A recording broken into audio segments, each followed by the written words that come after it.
Smart news के नाजरीन अस्सलाम वालेकुम। आपको ताज़ा तरीन खबर से आगाह करते चले। कराची में कारखाने की छत गिर गई, 14 अफराद जख्मी। कराची के इलाके कोरंगी PMT कॉलोनी में कारखाने की छत गिर गई। मलबे से 14 अफराद जख्मी हालत निकाल कर अस्पताल मुंतकिल कर दिया गया।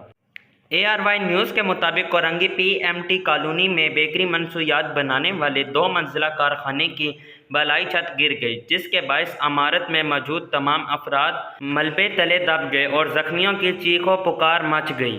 हादसे की इत्तला मिलते ही पुलिस और रेस्क्यू अदारे जाए हादसा पर पहुंच गए और इब्तदाई इत्तला तक 14 अफराद को मलबे से जख्मी हालत में निकाल कर जनाह अस्पताल मुंतकिल कर दिया गया। बताया जाता है कि बेकरी में अमले की तादाद ज़्यादा होती है, ताहम जुमा और हफ्ते को मुहर्रमुल हराम और इतवार को हफ्तावार तातील के बायस आज अमला मामूल की तादाद से बहुत कम था।